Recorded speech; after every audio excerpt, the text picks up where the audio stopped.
Namaku Bayu. Aku cuma TKI biasa di Jerman. Kerja serabutan di villa milik wanita bule kaya yang lumpuh sejak kecelakaan bertahun-tahun lalu. Tapi hidup kami berubah saat ia melihatku lakukan ritual yang dulu dia anggap konyol. Hari berikutnya, dia bisa menggerakkan jarinya, dan dunia sekitarnya mulai tak masuk akal. Namaku Bayu, umurku 29 tahun. Aku dari Banyuwangi, Jawa Timur, anak petani yang nekat ke Jerman demi satu hal, bantu adikku kuliah. Dan emak gak lagi jual sawah demi bayar utang. Sudah 3 bulan aku kerja serabutan di pinggiran Berlin, Kedai. Bersihin piring, kadang jadi kuli proyek, kadang tidur di garasi orang, hidup ngambang. Tapi semua berubah waktu aku dapat telepon dari agensi yang dulu bawa aku ke sini. Bayu, ada job khusus buat kamu. Lokasinya agak jauh, tapi gajinya lumayan, kata orang agensi.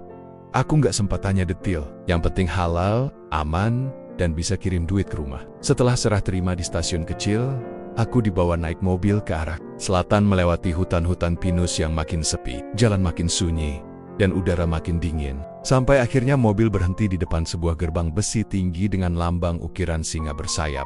Villa itu seperti muncul dari cerita horor. Luarnya putih pudar, jendela-jendelanya tinggi seperti kastil tua. Daun-daun gugur berserakan di halaman, sepi.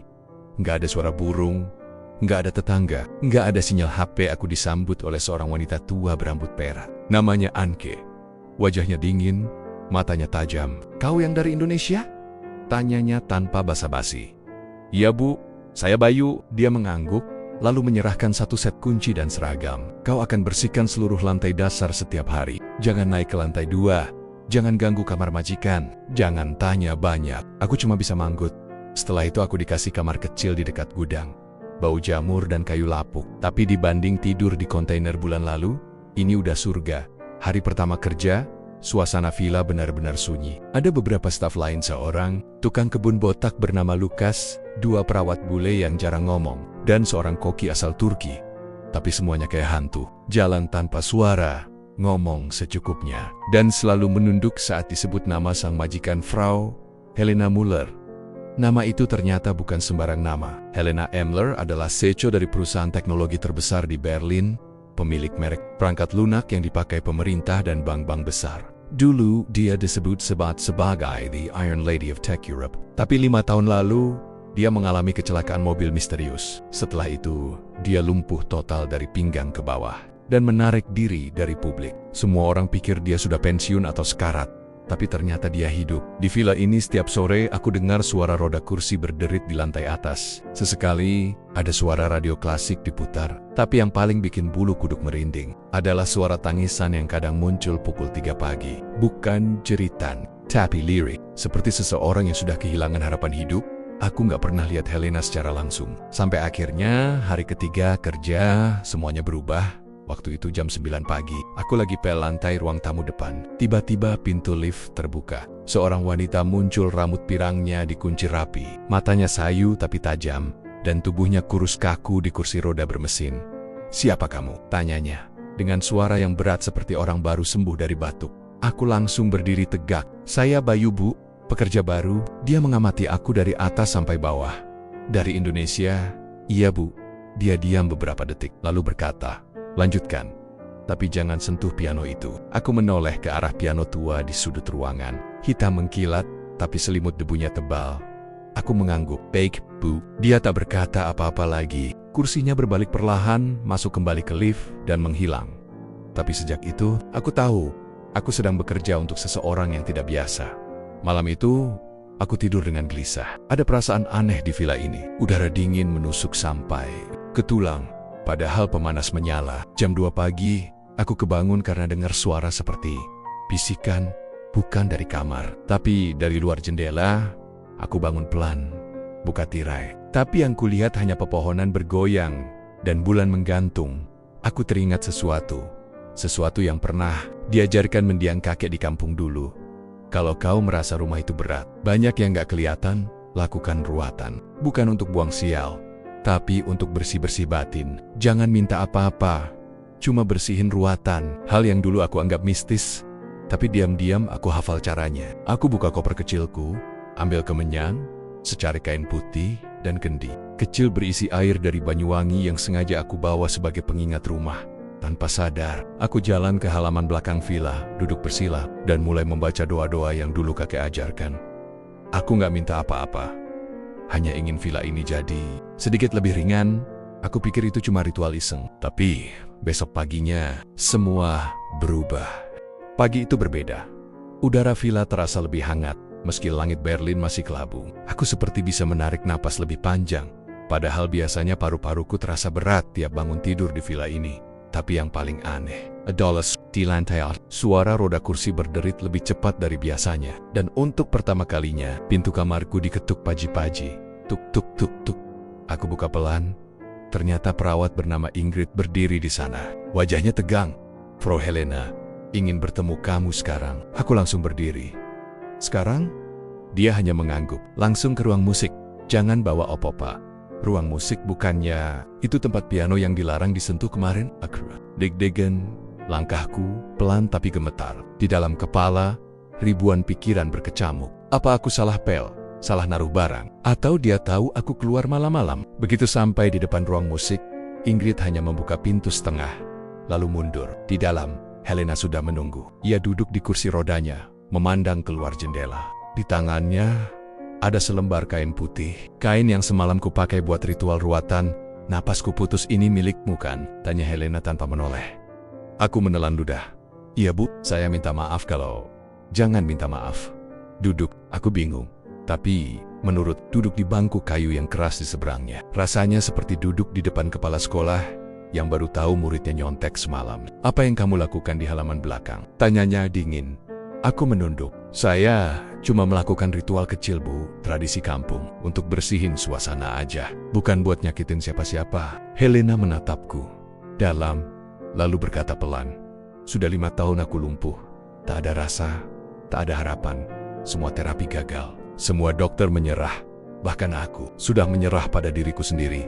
Ia mengangkat selimut dari kakinya. Kulihat kakinya kurus sekali, seperti ranting. Tapi yang bikin aku terperanjat adalah saat dia berkata, pagi ini, untuk pertama kalinya sejak kecelakaan, aku bisa merasakan geli di jari kakiku. Aku nyaris tak percaya, tapi matanya tak bohong. Dia bukan sedang bercanda, dan kamu tahu apa yang membuatku lebih ngeri daripada rasa sakit. Lanjutnya, rasa bahwa tubuh ini mulai hidup lagi. Aku diam. Tak tahu harus jawab apa. Dia menarik napas dalam. Apapun yang kamu lakukan semalam, ulangi lagi malam ini, di hadapanku. Aku kaget. Tapi, bu, itu bukan sulap, bukan jampi-jampi. Aku tidak peduli, potongnya. Ulangi. Dia mengerutkan alis. Tatapannya tegas, seperti direktur yang sedang memerintah stafnya mengulang laporan keuangan. Tapi di balik sorot matanya, ada sesuatu yang lain. Rasa penasaran yang menyimpan luka, harapan kecil yang selama ini dia kubur dalam tubuh lumpuhnya. Malamnya, aku berdiri di halaman belakang. Tapi kali ini tidak sendiri. Helena duduk di kursi rodanya, didorong oleh Ingrid, yang wajahnya pucat seperti melihat setan. Di sampingnya ada 2 pengawal. Senter dinyalakan, menerangi rerumputan yang basah karena embun. Kamu bisa mulai, ujar Helena.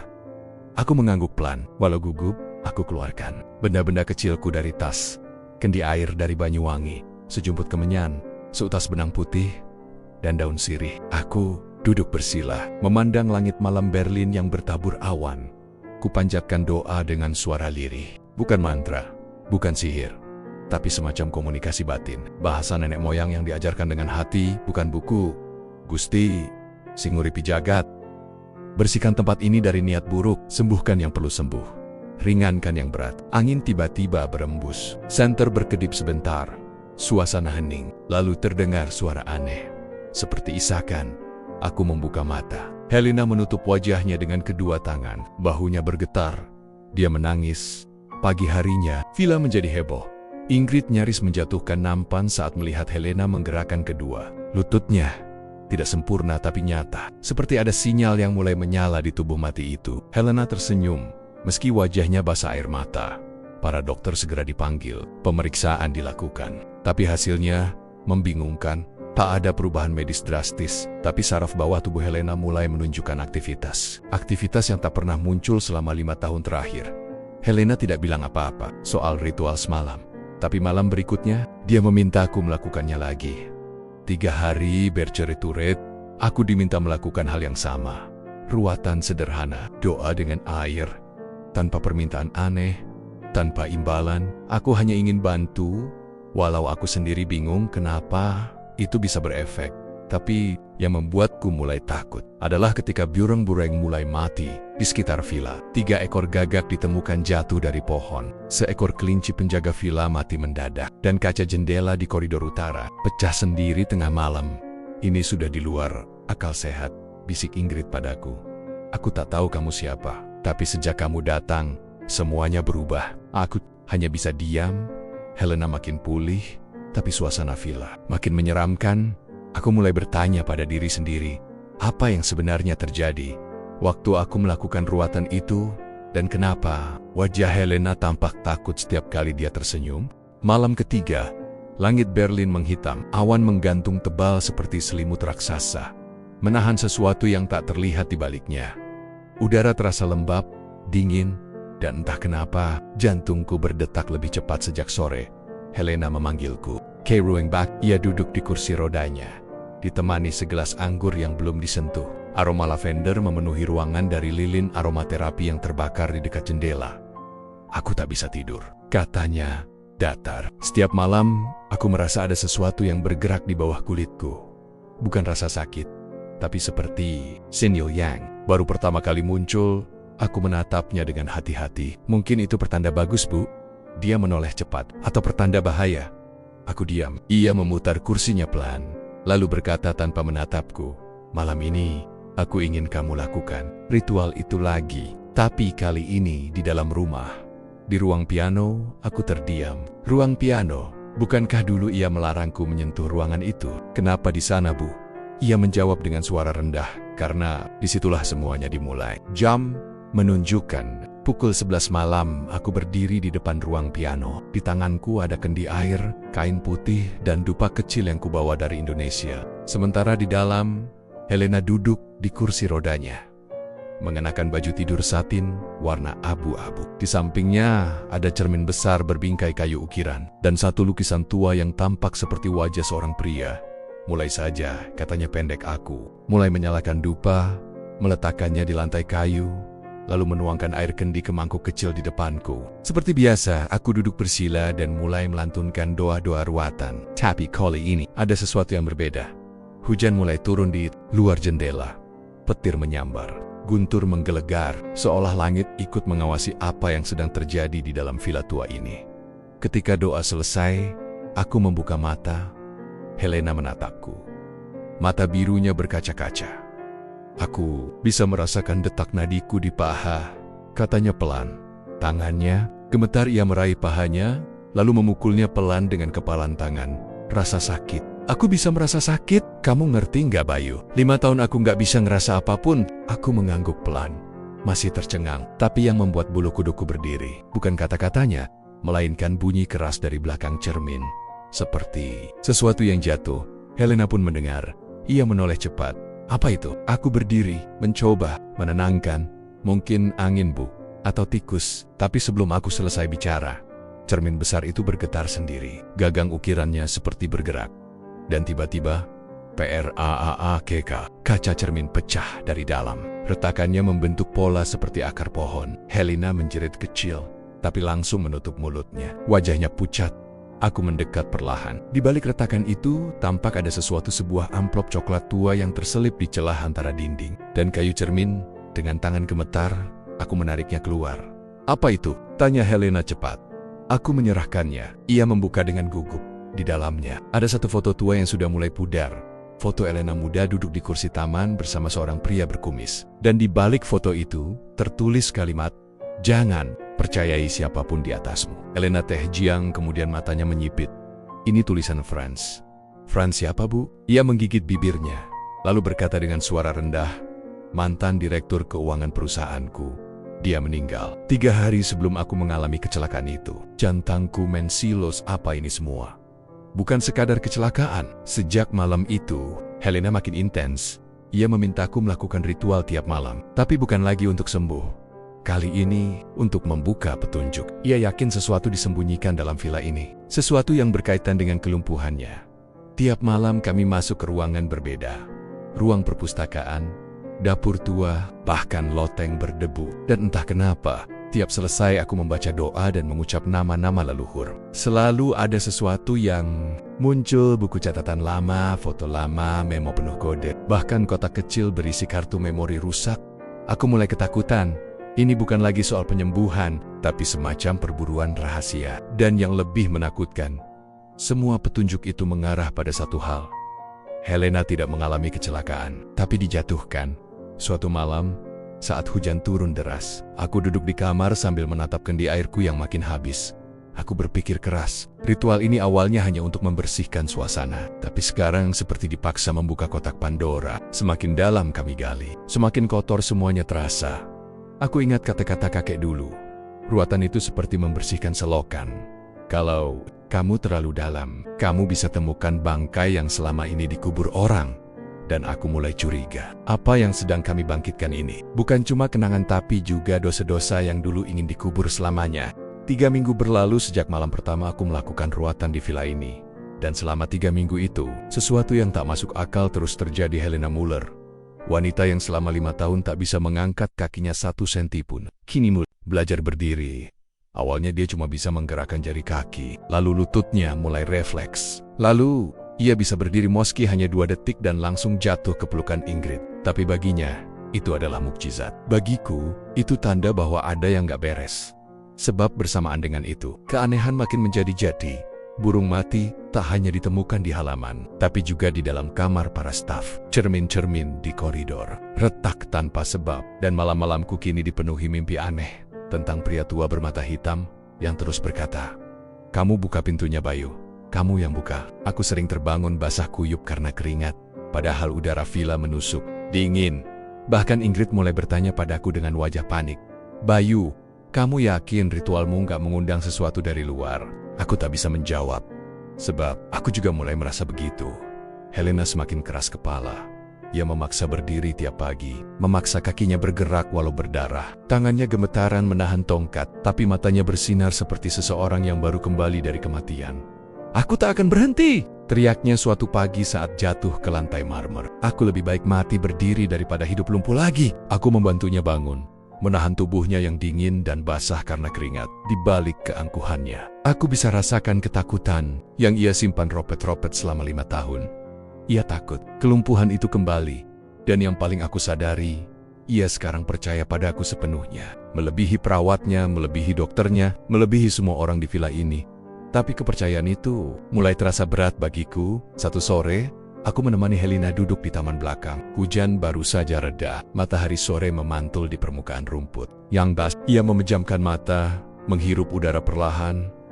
"Aku lupa bagaimana bau taman ini," katanya pelan. "Sudah 5 tahun aku tak keluar rumah." Aku tersenyum kecil. Bau rumput basah itu memang menenangkan. Ia menoleh. "Bayu, kalau kamu punya kemampuan seperti ini, kenapa kamu hanya jadi petugas kebersihan?" Aku terdiam. Pertanyaan itu seperti tamparan, karena saya nggak pernah niat nyembuhin siapa-siapa. "Bu, saya bahkan nggak tahu kenapa semua ini bisa terjadi." Helena menatapku lama, "Tapi kamu melakukannya.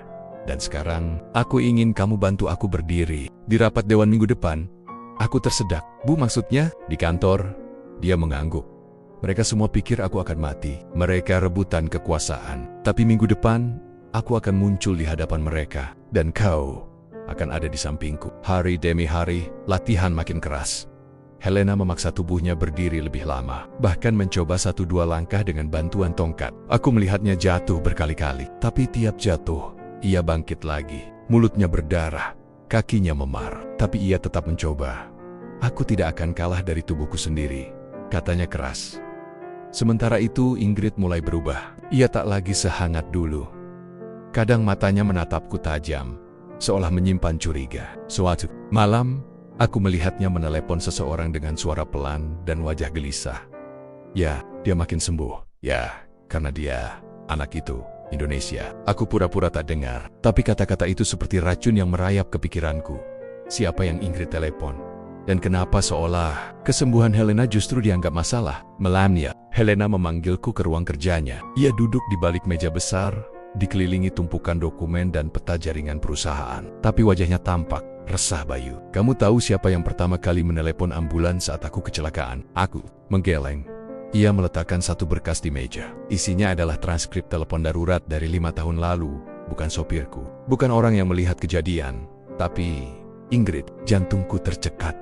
Ingrid, tapi dia kan bilang baru kerja di villa setelah kecelakaan. Helena mengangguk pelan. Itulah yang aneh. Dia muncul sebelum semua orang, dan sekarang dia satu-satunya orang yang terlihat gugup saat aku mulai pulih. Kami saling tatap. Untuk pertama kalinya, aku melihat ketakutan nyata di mata seorang C.O. Bayu. Mungkin ini lebih besar dari yang kita duga. Aku menelan ludah. Ritual yang awalnya hanya untuk meringankan suasana, ternyata membuka kotak rahasia yang sangat kotor. Dan kini, aku sudah terlalu dalam untuk mundur. Helena berjalan 3 langkah hari itu, tanpa bantuan kursi, tanpa tongkat, hanya berpegangan padaku.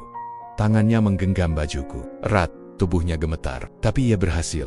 Begitu sampai di sofa, ia roboh dan tertawa sambil menangis. Aku bisa, Bayu, aku bisa. Aku ikut tersenyum, walau hatiku mulai bergetar. Sebab di balik senyum kemenangan itu, aku tahu badai yang lebih besar sedang menunggu. Bukan hanya rahasia kantor, tapi juga rahasia leluhur yang aku bawa sendiri dari tanah Jawa. Dan mungkin ritualku telah membangkitkan lebih dari sekadar harapan. Hari itu villa terasa sangat sunyi, terlalu sunyi. Burung tak berkicau, angin tak berembus, dan para staf berjalan seperti bayangan. Bahkan Ingrid tak muncul di ruang makan. Helena sudah duduk di meja dengan pakaian rapi, baju formal hitam, rambut disanggul, dan sepasang tongkat penyangga bersandar di kursinya. Tapi matanya tak lagi bersinar. Wajahnya serius, bahkan tegang. Kita harus bicara, katanya langsung saat aku duduk. Kau masih simpan berkas yang kutunjukkan kemarin malam? Aku mengangguk. Iya bu, sudah saya taruh di laci besi bawah tempat tidur saya kunci. Helena menghela napas lega. Bagus, jangan percaya siapapun selain dirimu sendiri. Aku menatapnya penuh tanya. Sebenarnya apa yang terjadi bu? Kenapa semua orang di sini seperti ketakutan? Ia menatapku lurus. Karena aku sedang menggali kembali kebusukan yang ingin dilupakan oleh banyak orang, termasuk soal kecelakaanku 5 tahun lalu. Helena mengeluarkan satu flash disk kecil dari dalam map hitamnya. Ia tancapkan ke laptop di mejanya, lalu memutar sebuah rekaman video pendek. Cuplikan itu berasal dari CCTV mobilnya malam sebelum kecelakaan. Tampak Helena berbicara di telepon sambil menyetir. Ia mengenakan kemeja putih, terlihat marah dan cemas. Lalu secara tiba-tiba, mobilnya oleng. Bukan karena menabrak, tapi karena setirnya terkunci sendiri. Lihat baik-baik, katanya pelan. Sistem mobilku saat itu dikendalikan lewat perangkat lunak, salah satu ciptaan perusahaanku sendiri. Tapi setelah kecelakaan, semua data log menghilang, kecuali rekaman cadangan ini yang disimpan French direktur keuangan lamaku yang mati. 3 hari sebelum kejadian, aku bergidik. Jadi, ibu dijatuhkan. Helena mengangguk. Aku terlalu dekat dengan proyek militer, terlalu banyak tahu, dan terlalu kuat untuk dijinakkan. Lalu, boom, aku lumpuh. Dianggap tak lagi berdaya. Ia terdiam sejenak, lalu melanjutkan. Selama 5 tahun ini, aku dibiarkan hidup tapi dengan syarat, tak boleh bangkit. Aku adalah simbol yang harus dilupakan. Mereka pikir, jika aku tidak bisa berdiri, maka aku tak akan bisa melawan. Tangannya mengepal. Tapi sekarang, aku bangkit, dan aku akan membuat mereka membayar. Malam itu, aku tak bisa tidur. Semua yang Helena katakan masih bergema di kepala, dan rasa takut mulai merambat seperti kabut. Apakah aku hanya alat baginya? Apakah ritual yang kulakukan sedang dipakai untuk membangkitkan bukan hanya kekuatan, tapi juga dendam? Aku berjalan pelan ke halaman belakang, membawa kendi kecilku. Kupikir udara malam bisa menenangkan, tapi saat aku menunduk mengambil air dari kolam villa, aku menemukan sesuatu yang membuatku kaku di tempat. Seekor burung gagak mati dengan luka tusuk di dada. Bukan luka alami, tapi seperti dada kemben tajam. Di bawah bangkainya ada secari kertas kecil. Tanganku gemetar saat membukanya. Tulisan tangan rapi dalam bahasa Jerman, berhenti sebelum semuanya terlambat. Dia tidak akan pernah sembuh, dan kamu hanya akan terbunuh. Aku napas, jantung berdetak lebih cepat. Siapa yang menulis ini? Pagi harinya, Ingrid mendatangiku. Wajahnya lebih pucat dari biasanya, tapi kali ini ia bicara tanpa basa-basi. Aku tahu kau bukan orang jahat, Bayu, tapi kau tak tahu siapa Helena sebenarnya. Aku mengernyit. Maksudnya, dalam dia wanita paling manipulatif yang pernah aku temui. Dia mungkin memang dijatuhkan, tapi dia juga menyimpan banyak rahasia kotor yang bisa menghancurkanmu. Aku menggeleng. Saya cuma ingin bantu. Ingrid mendekat. Justru itu, kamu sedang jadi pion, dan pion adalah yang pertama dikorbankan. Sore itu, Helena mengajakku ke ruang bawah tanah villa. Ruangan yang selama ini terkunci. Ia buka pintunya dengan kunci khusus. Bau lembab langsung menyeru. Lampu neon berkedip saat dinyalakan. Dinding-dindingnya dipenuhi arsip. Rak-rak tinggi berdebu. Tapi yang mencolok adalah satu brankas besar di tengah ruangan. Ia buka perlahan. Di dalamnya, puluhan dokumen dengan stempel rahasia negara. Ini bukan hanya soal aku, Bayu. Katanya lirih, ini soal perang senyap. Aku menyimpan bukti bahwa perusahaanku dulu dipaksa membuat sistem kendali kendaraan jarak. Jauh bukan hanya untuk militer Jerman, tapi juga untuk proyek internasional yang dibiayai pihak luar. Aku menganga. Jadi, ibu tahu terlalu banyak, dan mereka ingin ibu dilumpuhkan? Ia mengganggoh, tapi aku juga salah. Aku ikut tanda tangan kontrak-kontrak itu dulu. Aku tahu apa risikonya, tapi setelah Franz dibunuh, dan aku dijadikan korban, baru aku sadar tangannya bergetar, dan satu-satunya alasan aku bisa tahu semua ini lagi adalah karena kamu. Aku menunduk. Aku ingin kamu tetap di sini, Bayu. Sampai hari aku berdiri di hadapan mereka dan menghancurkan permainan mereka, aku mengangguk, pelan. Tapi di hatiku, satu pertanyaan makin besar. Jika aku memang dipilih oleh kekuatan tak terlihat untuk membantu Helena, kenapa peringatan-peringatan itu makin sering muncul, dan apakah ritual yang kulakukan benar-benar untuk menyembuhkan atau membuka kembali pintu yang dulu sudah ditutup? Aku belum pernah melihat Helena semarah itu. Pagi itu, ruang makan porak-poranda. Kursinya terguling, gelas kaca pecah di lantai, dan kertas-kertas berceceran di mana-mana. Ingrid berdiri di sudut ruangan dengan wajah pucat, sementara dua petugas keamanan baru datang terburu-buru. Tapi yang mencengangkan adalah Helena. Ia berdiri. Benar-benar berdiri, tanpa tongkat, tanpa kursi roda. Meski tubuhnya gemetar dan matanya sembab karena lelah, ia berdiri di tengah ruangan layaknya ratu yang baru pulang dari medan perang. Aku tahu ada pengkhianat di rumah ini, teriaknya, menunjuk Ingrid. Kau menelepon seseorang malam tadi, kan? Kau kirim lokasi berangkasku, kan? Ingrid tak menjawab, tapi sorot matanya, bukan penyesalan, lebih seperti ketakutan. Helena menoleh ke arahku. Bayu, kita harus selesaikan ini malam ini juga. Ritual terakhir, tak ada lagi waktu. Malam itu, hujan turun lagi. Langit Berlin gelap total, seperti kubah hitam yang menggantung berat di atas. Velop petir menyambar dari kejauhan, dan daun-daun beterbangan di halaman belakang. Helena sudah menungguku di ruang musik, mengenakan jubah panjang berwarna hitam. Di meja depannya, ia menaruh semangkuk air, dupa, dan sebilah pisau kecil berukir. Aku langsung merinding. Apa ini? Tanyaku pelan. Ia menatapku serius. Ritual terakhir. Kata-kata kakekmu dalam buku catatan yang kamu tinggalkan itu sangat jelas, Bayu. Untuk menyempurnakan ruatan, butuh pengorbanan kecil. Aku melangkah mundur.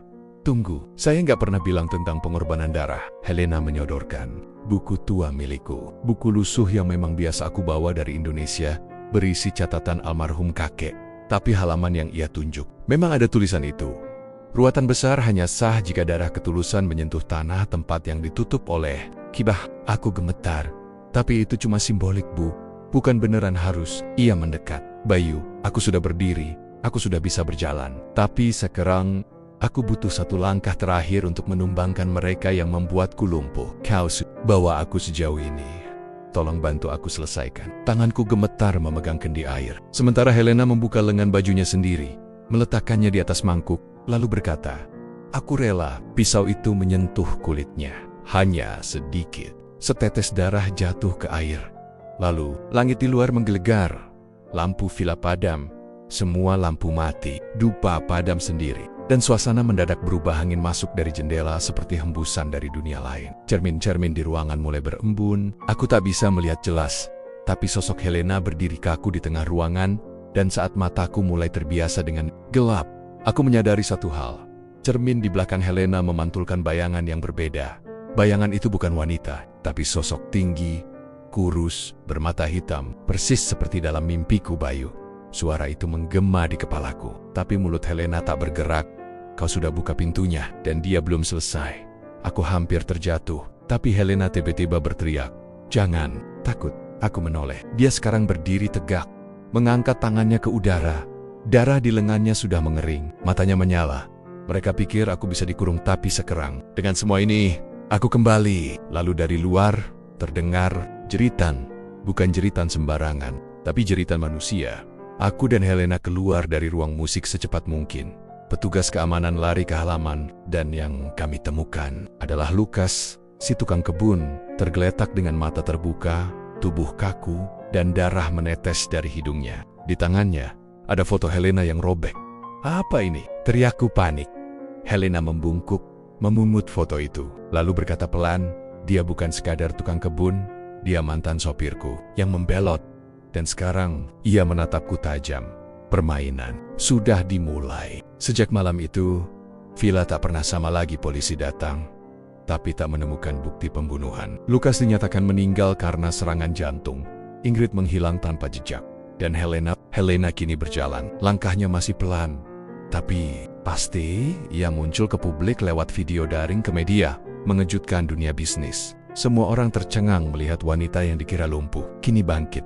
Tapi aku tahu, di balik semua itu, ada sesuatu yang lebih gelap sedang bekerja. Karena sejak ritual terakhir itu, aku mulai mengalami hal aneh, mimpi buruk tiap malam. Bayangan gelap yang mengikutiku di koridor villa. Bahkan air kendi milikku berubah warna sedikit merah. Dan suara-suara itu makin sering berbisik di telingaku, Bayu. Kau bukan penyembuh, kau pembuka jalan. Dini hari, langit masih gelap saat aku terbangun oleh suara gaduh dari luar kamar. Langkah kaki terburu-buru, teriakan panik dalam bahasa Jerman. Dan detik berikutnya, pintu kamarku digebrak. Aufmachen. Polisi 3 pria berpakaian hitam masuk. Salah satunya memegang surat resmi. 2 lainnya langsung memborgol tanganku tanpa sempat kutanya apapun. Di balik mereka, wajah Ingrid muncul tak terduga, penuh luka dan debu. Tapi matanya masih menyimpan rasa bersalah. Bayu Raharja, Anda ditahan atas dugaan pembunuhan terhadap Lukas Wenzel dan dugaan keterlibatan dalam aktivitas ritual ilegal yang berujung pada gangguan mental penghuni villa. Aku membeku. Apa maksudnya ini? Saya nggak bunuh siapa-siapa, teriakku. Salah satu petugas menekanku ke dinding, tapi Anda yang terakhir bersamanya. Dan kami dapat laporan dari asisten rumah tangga bahwa Anda telah melakukan kegiatan aneh yang berdampak pada kondisi mental majikan Anda, Helena. Aku menoleh keluar jendela. Di luar, kursi roda Helena tergeletak, tapi tak ada Helena di sana. Hatiku mencelos. Helena di mana? Teriakku. Tak ada yang menjawab. Di kantor polisi, aku ditahan di ruang kecil tanpa jendela. Kedinginan. Tangan masih diborgol. Di luar, terdengar percakapan para penyidik semuanya dalam bahasa Jerman cepat yang tak sepenuhnya kupahami. Setelah 3 jam, seorang pria berjas masuk. Wajahnya dingin, logatnya berat.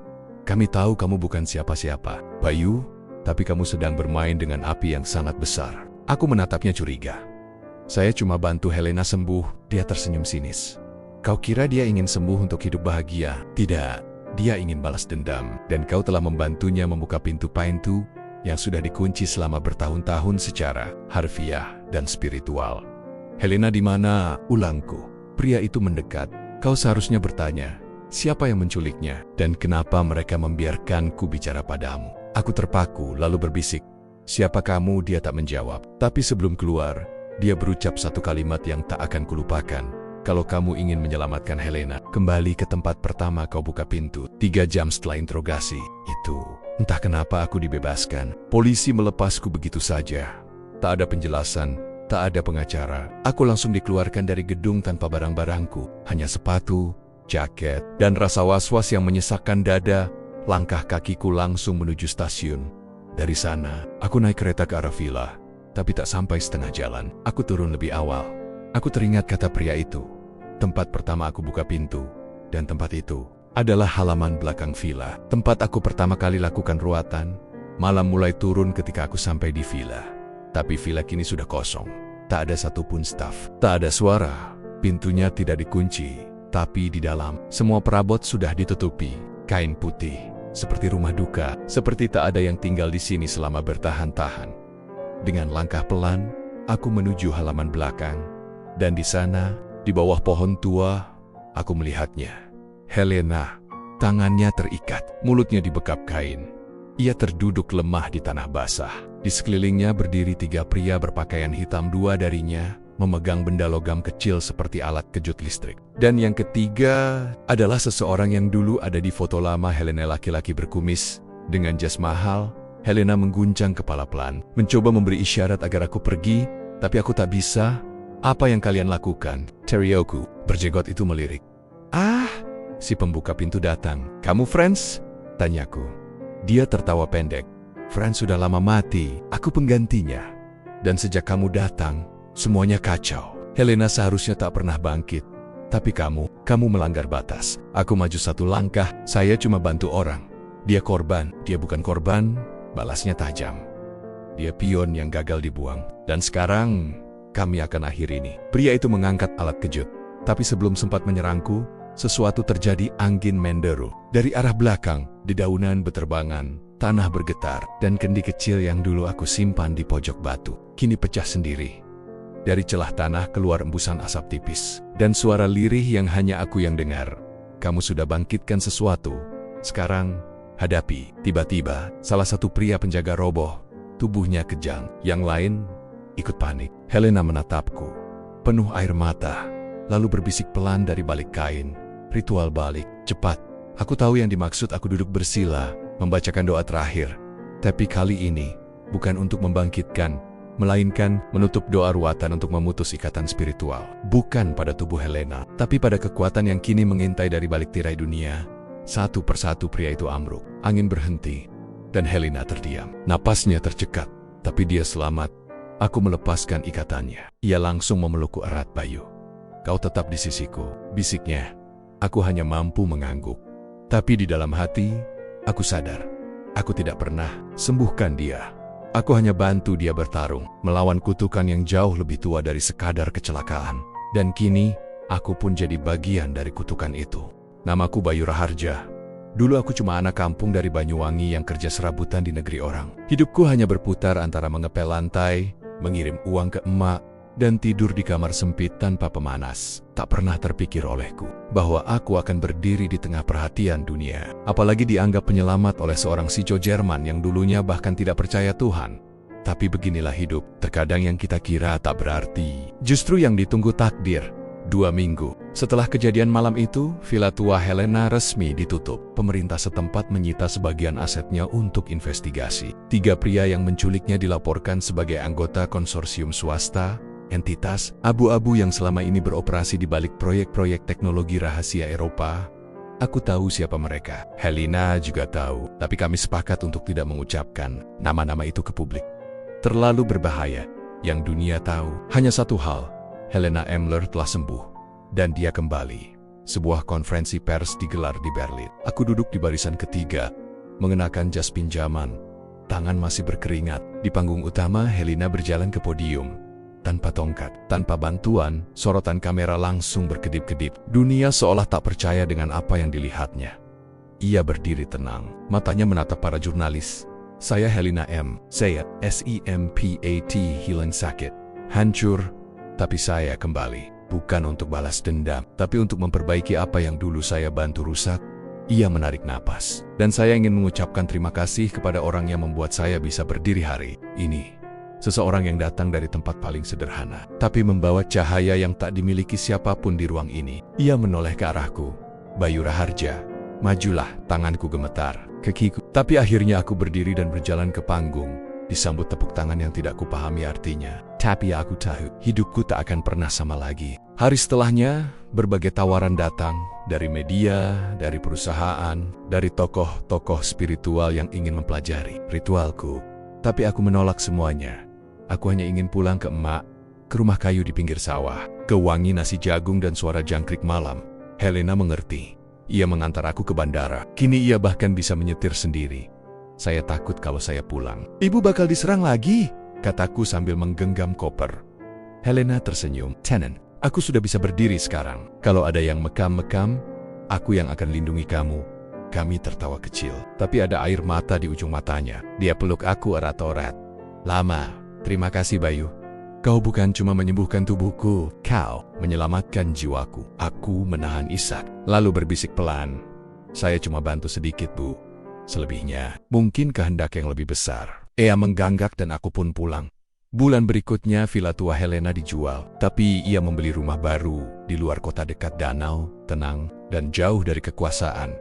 Ia kini menulis buku tentang kebangkitan, tentang ruatan, tentang makna luka dan pengampunan.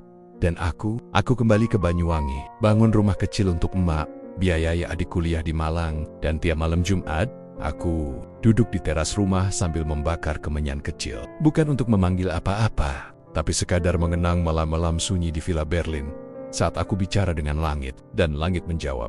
Kadang ada wartawan luar negeri datang ke rumah, tanya tentang ritual, tanya tentang ilmu yang kupakai. Aku cuma tertawa, ilmu, saya cuma satu pak, bantu orang tulus-tulus aja. Sisanya, serahin ke Yang Maha Kuasa, dan itu cukup. Aku tak butuh jadi pahlawan. Tapi jika ada satu hal yang kupelajari dari Helena, adalah ini. Kadang, yang dibutuhkan dunia untuk sembuh, bukan teknologi, bukan kekuasaan, bukan obat, tapi ketulusan orang kecil yang gak dianggap siapa-siapa. Dan siapa sangka, TKI rendahan dari Banyuwangi bisa jadi alasan CO Jerman berjalan lagi. Tamat.